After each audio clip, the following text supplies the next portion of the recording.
Oke Tuhan, saya jawab, aku mau taat. Jadi ada mujizat di balik ketaatan.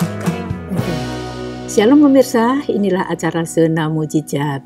Saya kali ini, seperti yang sudah saya janjikan minggu kemarin, kita akan berjumpa lagi dengan Pak Yusua Hergundul ya.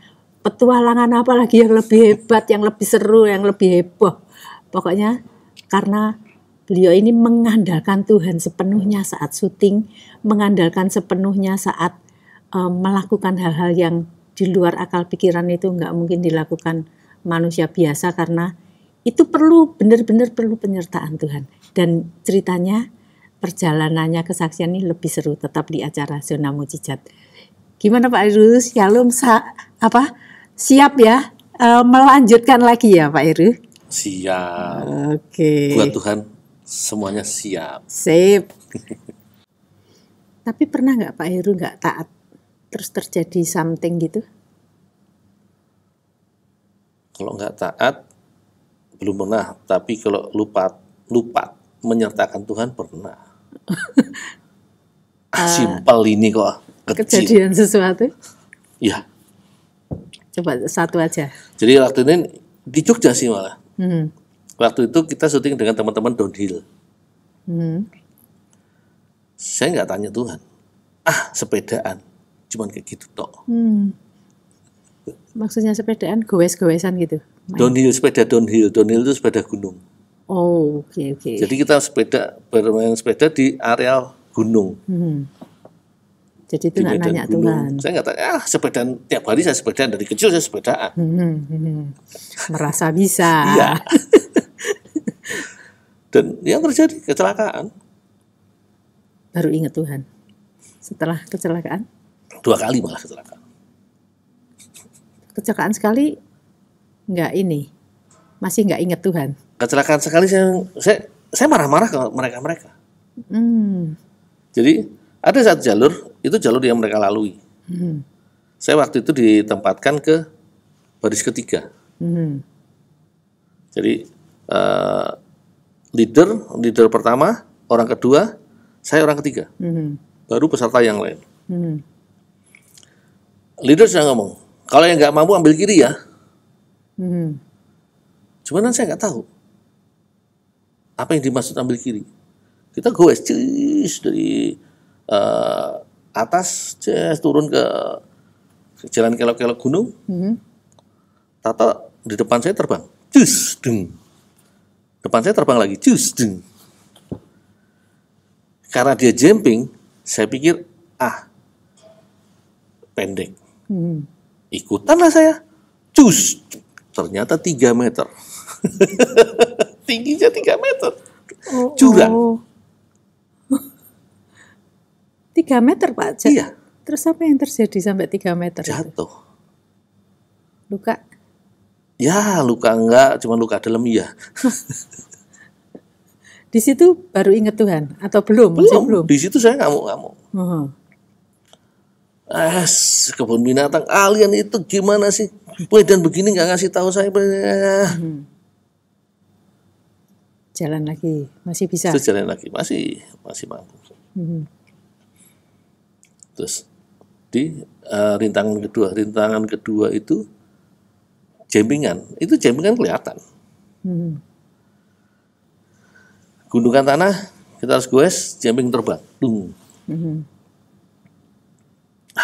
kecil biasa. Sudah terbiasa gitu. Cuman kita kan jumpingan dulu kan nggak se ekstrim itu. Nah di situ kita goes, mereka terbang, saya waktu itu urutan kelima. Terbang, ternyata tinggi, saya itu bisa terbang tinggi. Begitu ngeliat kondisi, kaget, ngerem. Begitu ngerem langsung jatuh. Itu parah. Baru ingat. Nggak ingat Tuhan lagi itu. Berdarah-darah sampai Tuhan, kok gini? Ampun ya aku Tuhan. Baru di situ saya, ampun ya aku Tuhan. Aku tidak menyertakan Engkau. Karena merasa hebat. Jadi semua sudah ketika taat bagaimana, Iya. ketika tidak taat bagaimana, ketika tidak menyertakan Tuhan bagaimana. Iya, betul. Setiap syuting yang dilakukan begitu ya. Setelah itu saya bertobat, Tuhan ampuni aku Tuhan. Aku tidak menyertakan engkau, aku tidak ngajak engkau untuk ikut serta dalam kegiatan ini, untuk liputan ini. Tuhan. Ampuni aku Tuhan, ampuni aku, tobat Tuhan, ampuni Tuhan. Ya, biasa toh. Kalau kita sudah dibuat sakit, tiba-tiba baru tobat.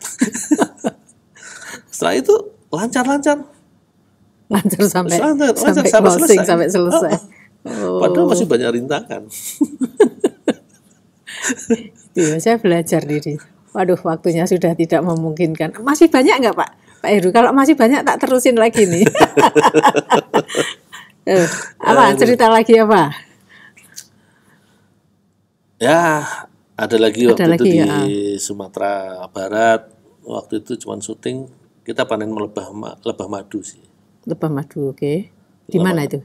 Di Sumatera Barat, di Harau, Lembah Harau. Itu lebahnya bukan di pohon, Terus di tebing. Oke. Ngantung di tebing. Itu waktu panen, yuk syuting. Teman-teman terlalu banyak hahaha. Maksudnya hai? Hahi itu ya nggak langsung Bercanda. syuting, Oh, banyak bercanda bercanda dulu. loh. Akhirnya waktu molor, saya udah Tuhan, Tuhan syuting lebah Tuhan, ini bahaya banget Tuhan. Engkau yang bekerja Tuhan ya, Engkau yang lindungi aku, Engkau yang membimbing aku, semuanya berjalan seperti yang Engkau mau Tuhan. Biar namamu yang dipermuliakan. Oke. Amin. Jangan santai. Karena mereka nggak mulai syuting. Tahu waktu itu sudah jam 11. Kita berangkat dari jam 9 di lokasi sampai jam 11. Yuk syuting. Saya mau kerja, Tuhan ngomong, Yos, jangan. Saya ngomong ke teman-teman, "Woi, jangan syuting sekarang, bahaya." Ah, bahaya apaan? Lu tadi katanya iya. Ya, itu tadi, lo orang banyak ngomong. Sekarang udah siang, jangan, bahaya. Lebah lebih ganas. Ganas apa? Lu waktu itu di Kalimantan. Di Kalimantan gua kesengat sini, 2 sama bibir. Lu kabur kan, gitu. Enggak, jangan syuting sekarang, jangan. Reporter saya ngeyel. Gue takut. Nih, gue kasih contoh. Dia naik menara ya. Adalah 20 meter. Menara bambu gitu kan. Dia naik, dia ambil gambar. Sarangnya ya bisa 2 kali ini, 4 kali ini. Sarang. Begitu dia ngambil gambar. 1 nyengat. Plok. Dia refleks dipukul. Diserbu. Bus. Akhirnya dia dari atas turun dengan ketakutan, ya kayak gitulah, yang dia naiknya pelan-pelan, turun langsung cepet. Itu masih dikejar rombongan. Dan sampai di bawah, saya sadar, saya ngambil flysheet, saya tutupi dia dengan flysheet, saya buat asap, kabur. Terus dah, kamu balik ke penginapan aja, karena penginapan waktu itu kan nggak jauh, cuman 300 meter lah dari lokasi. Dia jalan sendiri di tengah sawah, dikejar lagi. Akhirnya dia dapat hadiah 48 sengatan. Ya ampun. Jadi enggak benar-benar. Karena saya taat, saya selamat, tidak ada satupun. Berarti enggak jadi syuting? Jadi syuting. Tanpa sutradara.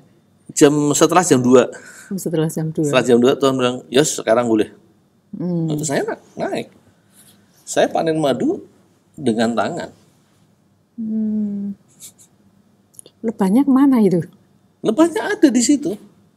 Dan tidak ada satupun yang nyengat. Wow. Teman-teman heran nggak itu? Ya kalau mereka ngeliatnya kan, saya udah pakai teknik asap. Walaupun mereka tadi udah pakai teknik asap. Kita sama-sama udah pakai teknik asap. Cuman ya orang kampung sana, ini orang gila ini.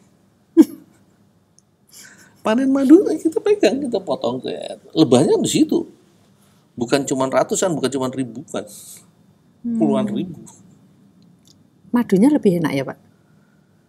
Ya lebih pekat, madu Pilubang memang lebih pekat, lebih Selamat ya. Beda ya orang disertai Tuhan dan tidak itu ya. ya. Di situ ya. Gitu. Terus selama Pak Heru jalan-jalan ada lagi yang minta didoain apa-apa gitu selain yang tadi diceritain? Ya, Tuhan seringkali kasih beberapa orang untuk curhat. Oh, curhat, itu penting juga itu ya. Ya, jadi hidupnya yang berantakan, hidupnya yang sengsara. Ya, Tuhan memang bangun hidupnya. Udah, kita kasih masukan, kita bawa ke Tuhan, kita beritakan kebenaran. Itu. Yang pernah nggak Pak Heru yang apa ya, yang belum kenal Tuhan sama sekali, terus akhirnya bisa kenal Tuhan gitu? Pernah, Beberapa kali juga, bahkan dibaptis, ya. Bisa cerita dikit Pak? dibaptisnya juga di KA. Ya enggak? Ceritanya gimana tuh Pak? Jadi itu malah dia dari anak jalanan sih dulu, dia dari anak jalanan. Beberapa kali dia ngikutin saya. Ikut syuting gitu? Ya ngikut ngantar saya syuting, ngantar saya ngonten. Suatu kali, ini tengah malam nih, kita habis dari Kuningan, dari Kuningan. Dia tanya tentang Tuhan. Sebenarnya Tuhan gimana sih? Tuhan tentang kekristenan itu gimana? Dia anak seberang. Dia ngomong saya tentang kebenaran, bla bla bla bla. Semalaman kita ngomong tentang kebenaran firman. Kebenaran firman, ya kita adu argumen sih. Sampai pagi itu akhirnya saya sudah capek sebenarnya, teman. Tuhan ngomong, Yos, layani. Ini tak layanin. Sampai pagi itu sebenarnya kita sampai di hampir Purwokerto, itu ada sungai besar, Sungai Serayu. Hampir tak baptis di sana. Sungai Serayu. Karena ini udah dia udah mulai ngerti nih. Akhirnya udah berhenti pikir, gimana? Tak baptis kalian. nanti Pak D, sebentar Pak D. Oh, terserah. Itu urusanmu ya. Jadi saya cuma ngomong tentang kebenaran firman, saya ngomong tentang kebenaran Tuhan. Masalah kamu meresponi atau tidak itu urusanmu, urusanmu sama Tuhan. Ya Pak D. Baru berapa sebulan atau 2 bulan kemudian, Pak D, kalau aku dibaptis gimana Pak D? Tapi jangan banyak orang tahu dulu, karena keluargaku masih gini. Enggak masalah. Baptisan itu bukan urusan dengan orang-orang sekitarmu, itu urusannya dengan Tuhan. Setelah dengan keluargamu, itu urusanmu. Apakah bagaimana hubunganmu dengan Tuhan nanti? Karena kalau kamu istilahnya Tuhan perintahkan kamu untuk memenangkan mereka, janji Tuhan itu ya dan amin. 1 orang diselamatkan, seluruh isi keluarga diselamatkan. Nah gitu doang. Perkara kamu belum ngaku ke keluarga, terserah kamu. Ya akhirnya dia minta dibaptis. Yaudah saya tak teleponin ada pelayanan baptisan nggak waktu pas di Jogja. Telepon Pak Pangga. Pak, saya titip 1 orang ya. Nih ada minta dibaptis. Oh siapa Yos? Ya, pas mau baptisan dan ikut pemahaman, akhirnya dibaptis. Puji Tuhan. Oke. Pengalaman yang paling itu membekas di hati Pak Yos. Terus apa? Itu benar-benar untuk hormat kemuliaan nama Tuhan. Satu lagi apa? Berapa tahun yang lalu? Ya sudah lama sih itu. Waktu syuting juga di Papua. Waktu itu 666 itu angka setan itu. 66 Antikris itu. 2006 itu tim kita ngalami semua bencana. Tim jejak petualang perahunya terhantam badai, masuk ke sampai satu kameramen kita dari Jejak Petualang hilang dan 3 kru dari Papua hilang. Hilang bener. Ya, sampai sekarang tidak diketemukan. Dan tim saya waktu itu, saya cuma ada waktu itu di Wasur, Taman Nasional Wasur. Kita naik kole-kole dan perahu saya terbalik di rawa buaya. Ya, beneran terbalik, tenggelam di rawa buaya. Oh. Rawa buaya itu hanya nama atau memang banyak buayanya? Rawanya itu namanya Wasur. Oh, namanya Wasur ya, tapi berarti. Tapi di situ tuh bukan cuma ratusan ribuan buaya, tempat habitat buaya. Oh. Lalu? Tapi puji Tuhan tidak ada satupun buaya yang mendekat. Itu kondisinya waktu itu kok sampai begitu, kenapa? Badai atau enggak? Jadi kole-kole itu sebenarnya cuma bisa dinaikin 2 orang maksimal. Waktu itu kole-kole yang saya naikin itu awalnya cuma 2 orang. Cuman waktu itu kameramen menangkap produser. Saya ikut perahu kamu. Jangan bos. Perahu habis. Kole-kole habis. Yang paling aman barengan sama kamu dulu. Ya udah naik ya. Bos jangan banyak goyang ya. Ini gue ngimbangin, udah nggak usah ngimbangin, percaya aja mah tukang kole-kolenya. Cuman dia berusaha ngimbangin terus. Ya kole-kole itu kita goyang dikit, dia goyang lebih banyak. Ngebales gaya gravitasi di air itu kan. Akhirnya karena dia goyang terlalu banyak, air masuk dan langsung tenggelam. Sekameranya. Dan puji Tuhan lagi kamera yang saya bawa selamat. Tidak rusak satupun. Kamera yang dibawa mereka hancur.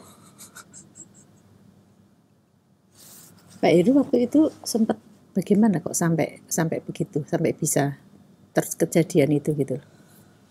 Jadi itu memang. Itu apakah kalau Pak Heru berdoa itu bukan sama timnya atau hanya Pak Heru sendiri? Saya sendiri. Oh sendiri. Tim saya mayoritas kan non-Kristen. Oh jadi sendiri. Ya. Itu. Jadi itu sekian orang, berapa orang itu? Kita yang tenggelam waktu itu 3 orang. 3 orang, cuman yang 1 orang lokal, kameramen merangkap produser merangkap kameramen. Itu dia diselamatkan dulu, dinaikkan ke darat, buru-buru. Saya dengan bawa kamera di dalam tas, nggak bisa apa-apa. Waktu kejadian itu, apa yang Pak Heru lakukan? Yang saya lakukan, saya cuman, Tuhan, aku percaya. Aku percaya Tuhan, tidak akan ada satu buaya pun yang bisa mendekat, apalagi gigit. Dan terjadi. Sampai orang-orang lokal itu, Pak, beruntung sekali Bapak. Ini biasanya begitu ada yang tenggelam begitu, buaya itu paling 4-5 ekor pasti mendekat. Oke. Biasanya ini tidak gitu. Ada, iya. Menurut nalar ya begitu ya memang ya. Kalau kita lihat di film-film ya, kalau saya lihatnya di film-film, kalau Pak Heru kan memang tidak ada ngalami sendiri. Ekor yang mendekat, bahkan anak buaya pun gak ada. Oke. Jadi waktu itu kole-kole terbalik sempat berdoa begitu Pak Heru. Ada apapun terjadi pada saya selalu komunikasi dengan Tuhan. Tuhan kehendak-Mu yang jadi Tuhan. Tuhan, kondisi seperti ini Tuhan, aku pengen seperti ini. Saya selalu komunikasi. Jadi selalu komunikasi. Ya, doa itu nafas kehidupan saya. Walaupun saya tidak, istilahnya jarang kelihatan duduk diem, tapi kalau ngobrol dengan Tuhan selalu. Oke, Pak Heru. Pesan untuk pemirsa apa Pak Heru?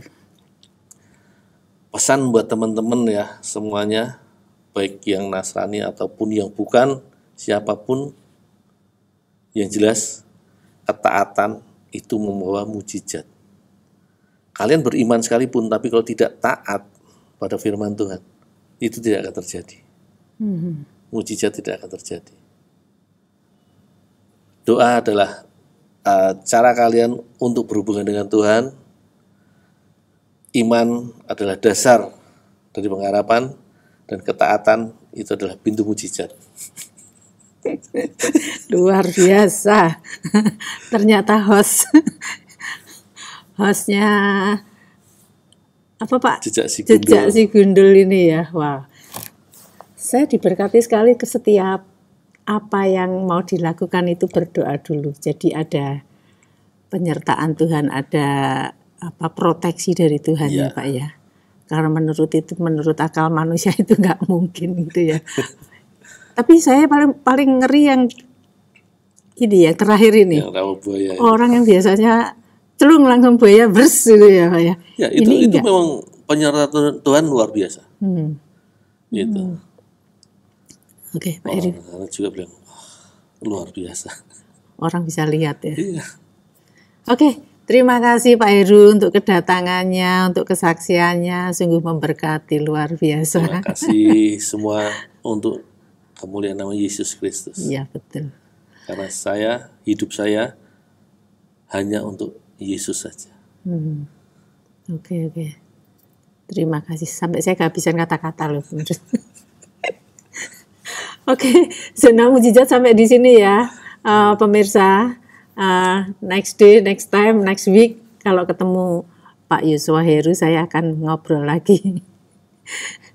Yang jelas ketaatan ya. Kalaupun berdoa terus tapi nggak taat melakukan firman-Nya ya, pintu mujizat nggak terbuka menurut Pak Heru. Tapi memang tidak, menurut Pak Heru sudah membuktikan gitu loh. Dan semuanya juga pasti Tuhan itu, bahkan Tuhan Yesus pun kalau nggak taat sampai di kayu salib sampai selesai ya, mujizat nggak terjadi. Penyelamatan manusia kebangkitan nggak bakal terjadi ya Pak ya. Semua itu ketaatan. Memang ketaatan itu mahal harganya. Secara daging itu mahal ya Pak ya. Dan taat itu susah. Bener. Itu makanya perlu dilatih ya Bapak Ibu Saudara pemirsa yang di rumah. Kalau belum bisa taat, dilatih ya Pak ya. Saya percaya Pak Heru juga pasti berlatih ya ketaatan-ketaannya ini. Awalnya sering ngeyel tuh. Mosok sih Tuhan, cuma gini tok kok. Bener kan? Mosok gini tok. Kadang-kadang manusia yang mosok gini tok itu loh. Itu sebetulnya itu bentuk kesombongan mereka ya, benar ya. Yang gini tok Tuhan bisa sentil tik terjadi sesuatu. Tapi yang besar kayak umpamanya kayak buaya, kayak harus manjat pohon 30 meter. Kalau memang Tuhan ngomong jalan. Dan Tuhan benar-benar terjadi sesuatu yang itu menurut akal pikiran manusia itu nggak mungkin ya. Iya. Jadi percayalah mujizat itu masih ada. Sampai saat ini mujizat itu masih berjalan. Nah, hidup itu, Tuhan itu hidup. Ya. Dia ada di mana-mana, dia bisa menjumpai siapapun, dia bisa menyertai siapapun. Asal kita itu mau buka hati ya Pak ya. Betul. Buka hati untuk Tuhan. Karena Yesus bukan hanya untuk orang-orang Kristen, tapi Yesus untuk semua manusia. Di dunia. Loh. Tuhan tuh sudah bilang, akulah jalan kebenaran dan hidup. Tidak ada seorang pun yang bisa sampai kepada Bapa tanpa melalui aku. Tidak seorang pun. Bagaimana ya? Yang belum percaya, saya harus ngomong apa lagi ya? Saya berharap mulai hari ini banyak orang mulai percaya. Pak Heru yang biasa berpetualang sedemikian hebatnya. Kalau saya bilang hebat Yesus itu karena acara itu ya memang harus begitu ya Pak ya, harus spektakuler gitu ya Pak ya. Nggak mungkin acara biasa-biasa aja, harus yang spektakuler begitu aja. Kalau tetap ada ketaatan, tetap ada penyertaan Tuhan, begitu ya Pak Heru ya.